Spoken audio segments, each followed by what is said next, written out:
After a week in which Donald Trump has been absolutely barbecued by the mainstream media, some of the harshest, the fiercest, the most searingly personal criticism has come from conservative commentators. Now, many of these folks didn't like Donald Trump in the primaries. They opposed him. They said he wasn't fit for the presidency. And I had thought that once Trump won the nomination, many of them would mute their criticism or perhaps say, he's a very flawed candidate, but he's still preferable to Hillary Clinton. That hasn't happened, and we're in a moment now as Trump is seen by his detractors as having screwed up, as not being able to stay on message, as making mistakes, attacking a Gold Star family, and of course slipping in the polls, that I think many of these columnists and commentators and pontificators on the right are kind of having an I told you so moment. They're saying, not in so many words, but they're saying, we warned you against this guy. We said this would happen if you nominated him, and look what's happened. Now, I'm not endorsing any of this criticism, but as a phenomenon, I've never seen anything like it.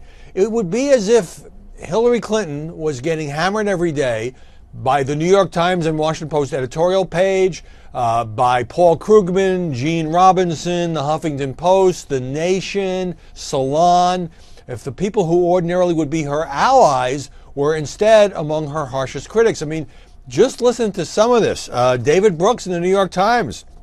Trump suffers from inflated self-esteem, sleeplessness, impulsivity, aggression, a compulsion to offer advice on subjects he knows nothing about.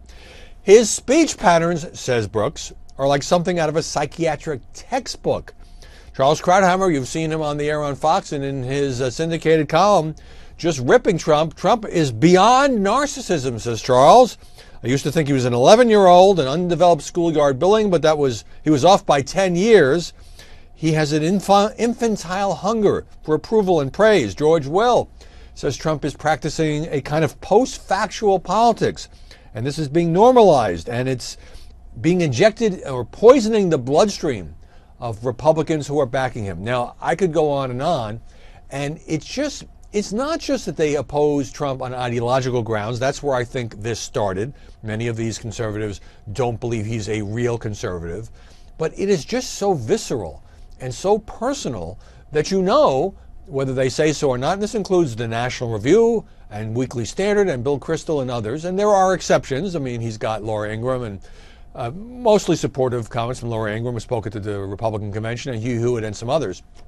But it's so intensely personal that I wonder if Trump supporters just discount it. I mean, when he went after National Review and others during the primaries, a lot of people said, these are just a bunch of pointy-head intellectuals. They go to conferences, they go on cruises. They're not in touch with the real conservative voters. And maybe that's true.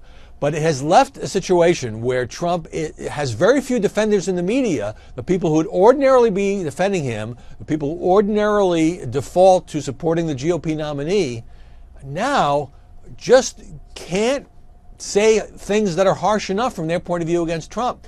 Maybe this all creates sympathy. Maybe this all shows the people who support Donald Trump that the press just won't cut him a break, even people who are supposedly on his side. But it's a distinguishing feature of this presidential campaign, and one that I have never witnessed before.